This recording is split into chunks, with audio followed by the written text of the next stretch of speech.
father of the space age. That's what they call him. You know what he said? I'm not the father of the space age.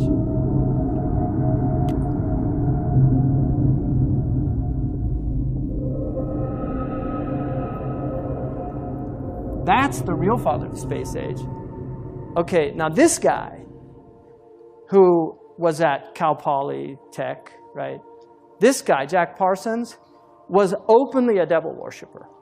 He developed the fuel that enabled us to penetrate the stratosphere. Satellites could not have come about without this guy. In his diary that he himself wrote, he had a dream. This is 1948. He had a dream where he saw somebody that he calls Belial Dajjal. And he tells him, you are helping me. Wallahi, I'm not making this up. You go look it up yourself. Okay, so where's all this stuff coming from? Seriously, where's it all coming from? We're in the age of the Dajjal, you know. It's just Allahu A'lam, when and where and what. But this is it, people. As far as I'm concerned, it's end game. Water and prayer and Qibla. Can't take that away from us. So we need to prepare as much as we can. You know, but the technology, if you study where all this technology comes from, read about the magic and the Enlightenment period. All these scientists were magicians. They were all into black magic. You read about Francis Bacon.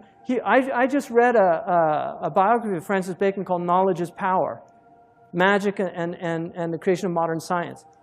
Francis Bacon was reading all these magical books. Arthur C. Clarke. Arthur C. Clarke, great technologist. He actually has most of the patents that enabled the satellites, right? If you look at his interview with BBC in 1961, where he predicts the internet, he predicts the cell phones, he predicts texting. He said that by the year 2000, people are going to have handheld devices that enable them to talk to anybody anywhere, right? Arthur C. Clarke said, and he has 3 laws of technology. One of his laws is no technology reaches a level of complexity except it becomes indistinguishable from magic. I'm not a Luddite, right? I'm using a microphone right now. I'm not a Luddite, but this whole worshipful attitude towards technology to me is really stupid.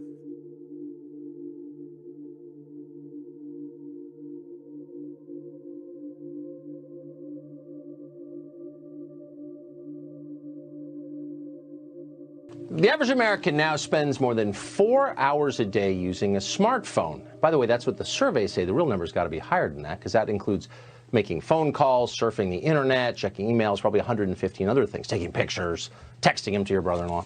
The typical person is obsessed. A smartphone is indispensable. You literally can't do without it. Misplacing your phone, even for a minute, is like losing a child at Disney World. It's all you can think about till you're reunited. But how healthy is this? Not spiritually healthy, you know the answer to that, of course, but physically healthy. Is it good for you to be with your smartphone all the time? As it turns out, it's probably not.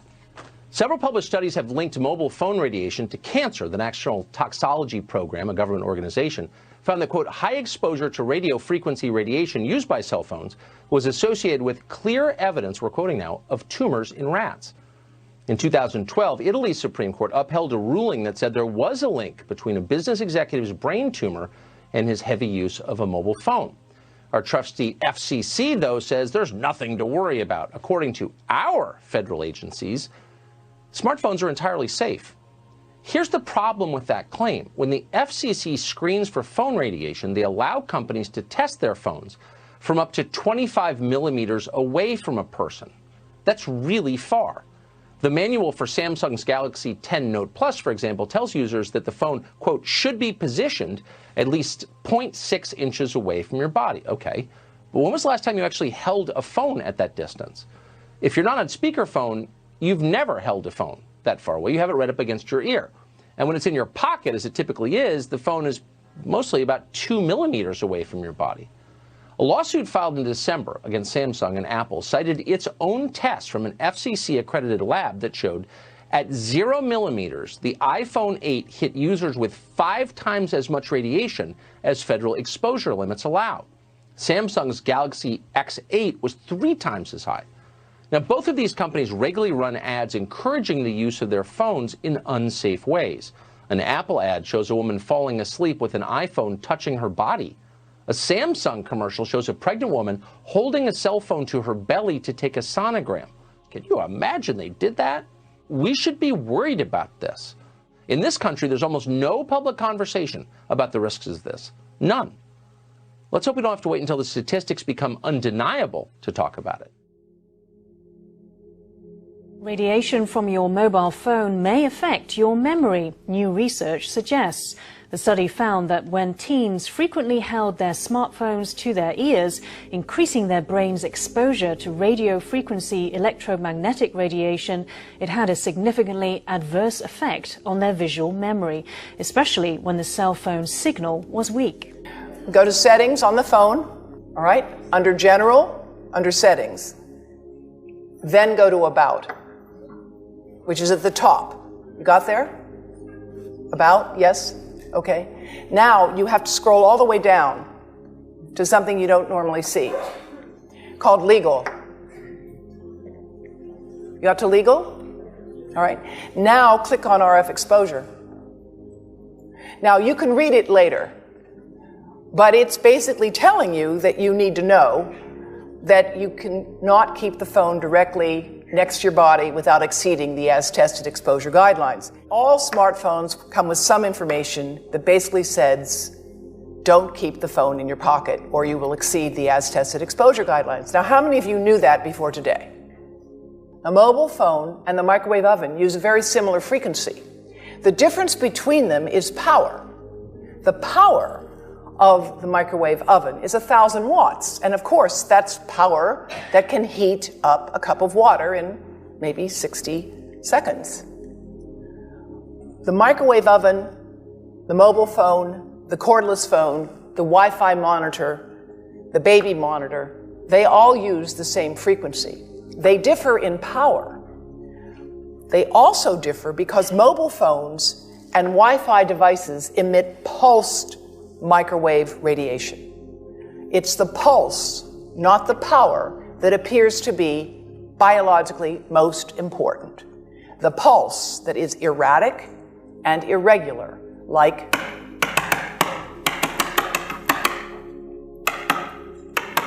for thousands of minutes a month, for dozens of hours a week, over a lifetime, that irregular pulsed signal may be much more biologically important. And in fact, the continuous wave signals have a lot of therapeutic effects as are being applied in medicine today. This visualization from my colleague at the University of Athens shows you the variation in frequency, in amplitude, in pulse. All of these variables influence the properties a signal have and how it can affect a biological system. This is just to show you what happens in a 4-second mobile phone call. This is power density indicated here. And of course, a phone is on standby, it's not doing too much, but 900 times a minute it's looking for a signal. It says to the tower, where are you? Here I am. Where are you? Here I am. It's smart. Now, when the phone rings, the worst time for you to put a phone right next to your head is when you answer it and say hello, because it's smart and it goes to max power. They're programmed to do that. Max power. Now, it's going to go to max power, you're going to listen, and then it will go up and down and up and down. And again, it's that variation, it's the delta, it's the cumulative integrative dose under the curve over a lifetime of exposure that looks to be biologically important. And this is a modeled microwave radiation dose of a 6-year-old with greater levels to the frontal and temporal lobes, eyes and cheek. And watch this here. Now, yellow, white, and red are the hottest, all right? And if you look carefully, you will see it's going into the eye, the nose. Do it again, just so you'll get to see it. And partly into the brainstem. Now, that's just showing you that there's going to be some exposure into that area of a young head. It doesn't tell you that there's any biological effect, right? Now, the next slide is going to show you something that might be of interest to students and faculty here. And that has to do with exposure to the reproductive organs, I think you say the testicles, and bone marrow. And look here at the radiation as it gets into the groin area. And that's just from having a mobile phone modeled into the pocket. And this is a 3-year-old brain that we modeled. And you see that by the end of that 6-minute call, the peak radiation, yellow and red, is getting all the way into almost both eyes.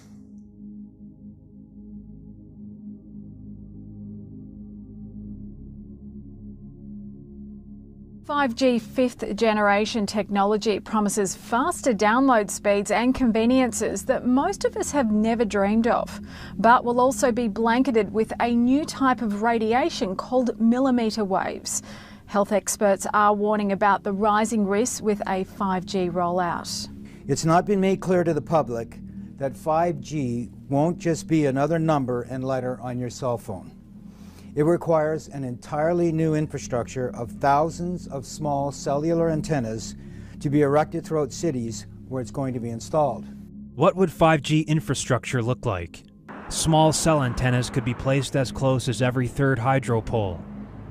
Scientists from 42 countries are now warning their governments about the emerging health problems associated with wireless radiation, and Canadian doctors and scientists have added their voices. The most prevalent symptoms include headache, fatigue, decreased ability to concentrate, tinnitus, irritability, and insomnia. Impacts on the heart and the nervous system are also of great concern. Dr. Rena Bray has been working at the Provincial Environmental Health Clinic for 15 years and seen the number of people suffering adverse effects from electromagnetic exposure rising. We are concerned that the upcoming introduction of 5G will significantly increase the proximity and extent of exposure to microwave radiation in Ontarians. We predict that the number of people who develop the symptoms I just mentioned will rise in the places where 5G is first installed. Dr. Magda Havas is internationally recognized for her research on the biological effects of electromagnetic pollution. She said that at high intensities, these waves cause intense heat and pain because sweat glands on the surface of our skin act like mini antennas. At lower frequencies, scientists are predicting damage to eyes, loss of insect populations which are already declining, antibiotic resistance in bacteria, and physiological effects on the nervous system and on the immune system. Radiation from radio frequencies is classed in the same category of carcinogens as lead. One advisor to the World Health Organization said there's enough evidence that if they were to re-evaluate radio frequency radiation, it would be placed in class 1, i.e. a human carcinogen, and governments could not possibly ignore that. Some say the scientific debate about the health effects of microwave radiation is over, but the question remains, can we afford to take this risk? Medical doctors are requesting delayed deployment until testing can be conducted on the long-term biological effects of 5G technology.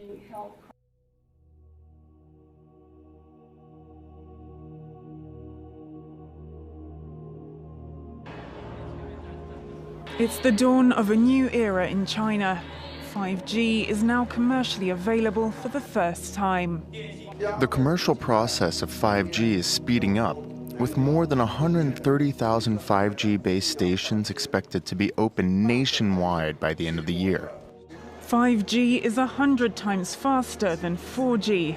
10 million users have already pre-registered for the service, and that number is expected to explode to 170 million within the coming months. You see, it's not that technology is bad. It's that if you don't have tawfiq from Allah, your technology will destroy you. That's the difference. You see, is that when you have taqwa of Allah subhanahu wa ta'ala, Allah gives you tawfiq. When you're doing these things for the sake of Allah, Allah gives you tawfiq. And so those things become beneficial to you.